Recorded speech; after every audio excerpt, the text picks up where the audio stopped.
duk macen da take buƙatar ƙarin hips ko ƙarin breast ko gyara su, to wannan magani ta yi ƙoƙari ta haɗa shi ta yi amfani da shi, domin yana da kyau. Kuma dukkan macen da ta yi amfani da shi za ta yi mamaki kwarai da gaske, kuma cikin ƙanƙanin lokaci ake ganin sauyi. أعوذ بالله السميع العليم من الشيطان الرجيم. بسم الله الرحمن الرحيم، وصلى الله على من لا نبي بعده. Assalamu alaikum wa rahmatullahi ta'ala wa barakatuhu. Yan uwa, barkamu da wannan lokaci, barkamu da sake kasancewa tare da ku a cikin wannan tasha tamu mai albarka ta Mai Jalalaini TV. Ina yau kowa da kowa fatan alkhairi da fatan muna cikin ƙoshin lafiya. Idan kana buƙatar iyalinka ta ƙara hips, ƙugu kenan, ko ta ƙara breast, mamanta su ciko ko da sun zube su dawo su tsaya, ko kuma ƙanana ne ana so su ƙara girma, to wannan hanya ce wanda 100% ba ta da side effect. Za a iya amfani da ita ba tare da wata matsala lokacin amfani da ita ba, ko kuma bayan an gama amfani da ita a samu wata matsala kamar yadda na turawa suke. Wannan 100% ba ta da matsala, za ki iya haɗawa ki amfani da shi. Amma kafin nan, idan yau mutum ya fara ziyartar wannan channel namu, ya yi ƙoƙari ya yi subscribe, ya danna ƙararrawa saboda kar ya rasa muhimman bayanai da muke ajiyewa. Da farko, abubuwan da za ki nemo abubuwa ne guda 5.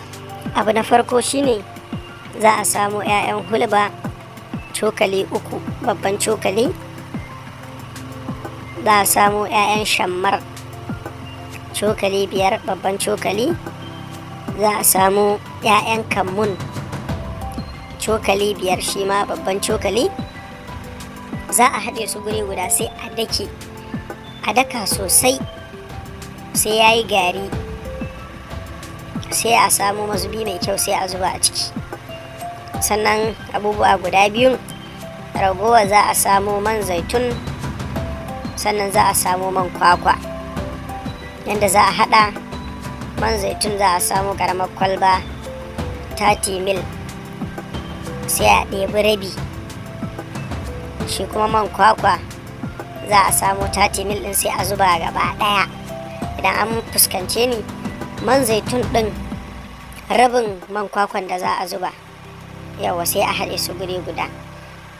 Wancan gari da aka haɗa za a rika ɗiban ƙaramin cokali, za a zuba a nono ko a yogurt ko kuma a madara ta ruwa, a sha da safe bayan an karya, sannan a sha da daddare bayan an ci abinci. Shi kuma wannan mai da aka haɗa, a lokacin da za a kwanta, mace za ta tsiyaya a hannu, za ta shafe mamanta da shi gaba ɗaya zuwa safiya, sai ta sa ruwa sai ta wanke. Haka za a rika amfani da shi. Allah yadda ya haɗa ki rika amfani da shi, cikin kankanin lokaci za ki ga sauyi, idan kuma ki samu biyan bukata gwargwadon yadda kika ga sauyin ya miki, sai ki daina amfani da shi. In kuma wanda kika haɗa ya ƙare, sauyin bai ishe ki ba, sai ki ƙara haɗa kamar yadda muka yi bayani, ki ci gaba da amfani da shi har ki samu sakamakon da kike so. Allah ya samu dace, Allah mana muwafaka.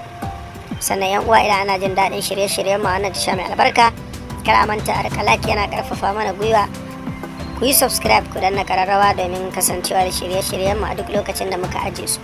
Wanda yake da tambaya ko ƙarin bayani, zai iya aje mata akwatin aje saƙonni.